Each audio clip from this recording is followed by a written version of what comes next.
Bienvenido al podcast de Fotoformación, en el que hablamos de fotografía, de técnicas, de recursos, de ideas para mejorar como fotógrafos, ya seamos profesionales o aficionados. En el episodio de hoy te voy a hablar de el enemigo posiblemente principal que tenemos todos para realizar mejores fotografías. Este enemigo son las barreras mentales y las excusas que nos ponemos nosotros mismos para autolimitarnos. Esto es algo que por desgracia nos pasa a todos, y esto nos pasa no solo en el ámbito fotográfico, ya seamos profesionales en nuestra especialidad fotográfica o nos dediquemos a otra cosa y disfrutemos haciendo fotografías. Cuando algo se nos hace una montaña o vemos dificultad, siempre nos autoexcusamos o buscamos algo para justificar el no hacer aquello que necesitamos para crecer. Trasladado a otro ámbito, imagínate que vas al gimnasio. Si te cuesta mucho hacer abdominales o te duele mucho la zona abdominal, lo que habitualmente vamos a hacer es hacer más ejercicios que sean de brazos o de piernas para intentar evitar el abdomen o la zona que sea, porque esto nos da una satisfacción más inmediata, porque no nos cuesta tanto, el esfuerzo es menor y el resultado es más satisfactorio, que no necesariamente más positivo. Es satisfactorio porque nos da una satisfacción inmediata, pero a largo plazo, si lo que queremos hacer es rebajar barriga, lo que necesitamos es machacar en abdominales. Pero si tenemos grasa en el estómago, esto nos va a costar mucho más que en otras zonas en las cuales tenemos menos grasa. En fotografía esto nos pasa exactamente igual. Si a nosotros el retoque con Photoshop se nos hace una montaña, intentaremos siempre que podamos evitar hacer el retoque en Photoshop, ajustar las imágenes en Lightroom, en Capture One, en el programa, y si tengo que hacer algo porque no me queda más remedio, paso a Photoshop, hago eso de la forma menos traumática posible, más rápida, y me voy a otra cosa. Si la iluminación con flash no es mi fuerte y las fotografías que hago no me dan una calidad o una imagen que cubre mis expectativas o no creo ambientaciones, las imágenes son muy uniformes, son planas, son feas, ¿qué voy a decir? Que la fotografía con flash es fea, yo soy un fotógrafo de luz natural y por lo tanto descarto el flash en el cajón de los olvidos. ¿Esto qué implica? Que justamente lo que tengo que hacer es machacar la técnica de flash, porque no es que no me guste, es que no la sé hacer o no la sé aplicar como a mí me gustaría. Por lo tanto, lo que tengo que hacer es no buscar una excusa para no usar el flash, sino la técnica que me permita realizar fotografías con flash, pero consiguiendo el resultado que a mí me gusta. En otros casos, las excusas es el material fotográfico. Es que me encantan las fotos de este fotógrafo, pero claro, es que este fotógrafo trabaja con esta marca de flashes, de cámaras, de lo que sea. Y claro, yo como tengo esta otra marca o este modelo de cámara más sencillo, no puedo hacer ese tipo de fotografías. Y esto en parte puede ser verdad, puede ser que necesites una cámara que haga un disparo a una velocidad o una sincronía con el flash de alta velocidad y técnicamente tu cámara o tu equipo no sea capaz de hacer esa fotografía. Pero en la mayoría de los casos no es ese el problema.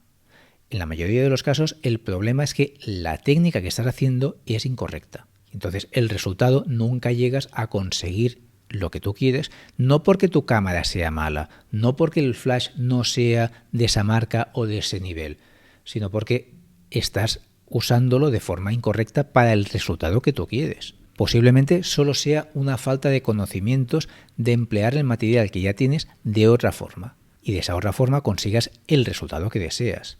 Un error muy habitual de los estudiantes de fotografía es cuando empiezan a ver cómo trabajar con la luz, empiezan a poner luces por todas partes para esta luz va a hacer no sé qué, esta va a hacer no sé cuántos, esta va a hacer no sé qué más, esta va a hacer tal y cual y al final hay tanta luz por todas partes que la luz es plana, es uniforme y es sosa la imagen. Y en lugar de crear una ambientación, lo que han hecho es matar esa ambientación. Una luz focalizada hacia una zona concreta, con una finalidad concreta, está muy bien. Otra para otra finalidad también. Pero si en lugar de eso estamos haciendo luz que está inundando toda la estancia y otra luz que está inundando toda la estancia, y están las dos en dos lados opuestos, están creando dos sombras y una luz igual y uniforme. Entonces, el problema no es que no sean los flashes de marca tal o de marca cual, o que el modelo sea este, es que los estoy usando mal, no estoy iluminando correctamente. Entonces, lo que tengo que hacer es primero descubrir cómo funcionan las luces y después trabajarlas para mi necesidad. En muchos casos, la misma fotografía que puedo ver realizada por un fotógrafo de alto nivel con unos modelos famosos y una imagen espectacular, puedo buscar una localización que sea mucho más simple, cercana a mí, accesible, pero que sea con un entorno que dé esa sensación, no necesariamente que sea igual, sino simplemente que evoque esa sensación y represente esa situación. En lugar de usar a el actor tal o cual, pues usaré a un amigo, un familiar o a un modelo que tenga un caché que me pueda permitir.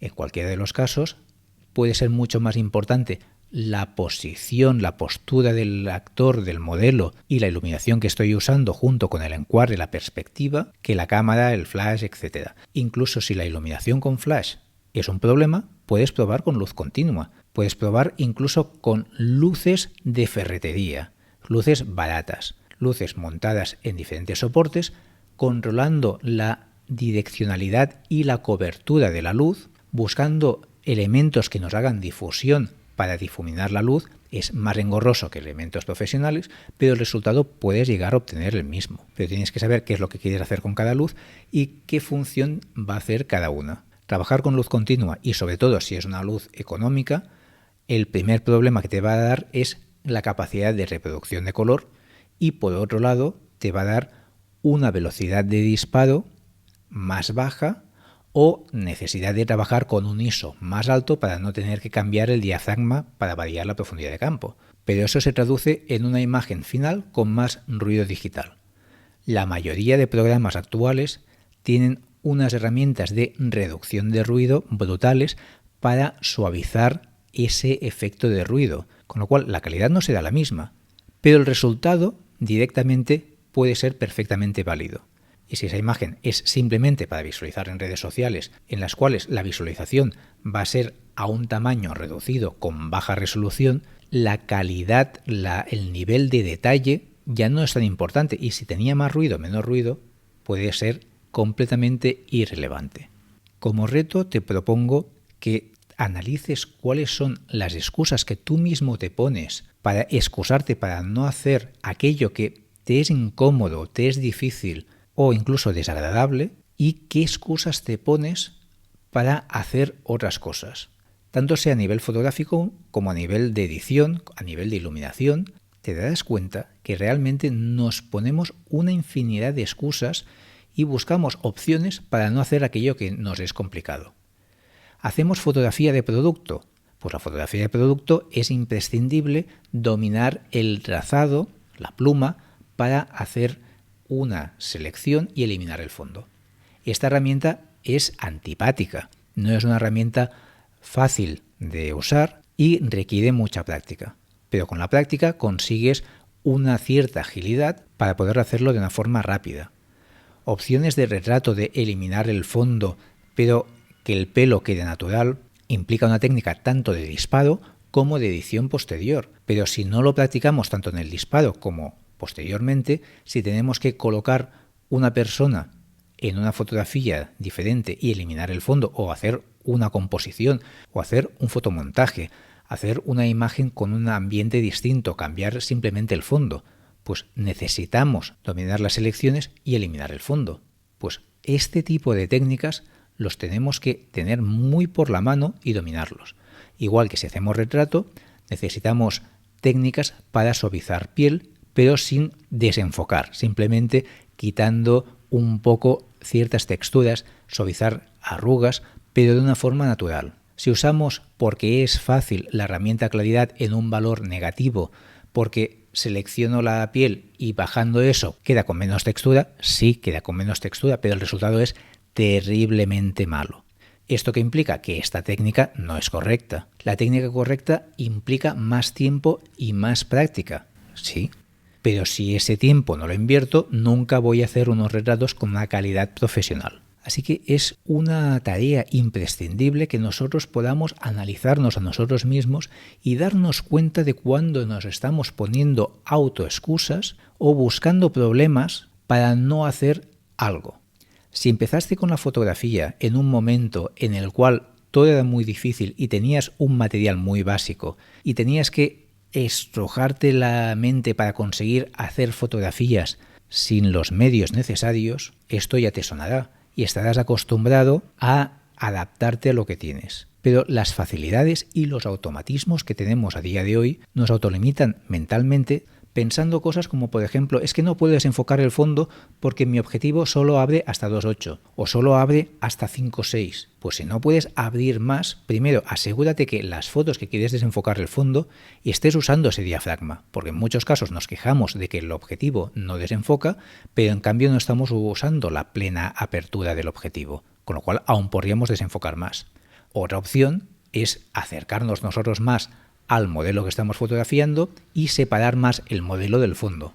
Con lo cual, con el mismo valor de diafragma tendré un fondo más desenfocado, porque la distancia entre el fotógrafo y el modelo es mucho más corta y entre el modelo y el fondo es mucho más larga. Así que podemos compensar un problema de limitación de equipo con técnica que nos compensa ese problema. Si somos capaces de saber nuestras limitaciones, ver cuáles son nuestros puntos débiles y qué es aquello que nos frena para conseguir la imagen que tenemos en la mente o hacer aquella imagen que nos gusta, que otro tipo de fotógrafos sí que hace, podemos ir avanzando paso a paso para conseguir llegar al cabo de un tiempo a realizar ese tipo de fotografías que sí que nos llenan y acabar haciendo aquellas fotografías con aquel estilo que a nosotros nos gusta o con ese acabado o con esa apariencia, esa ambientación que realmente nos hacen estar satisfechos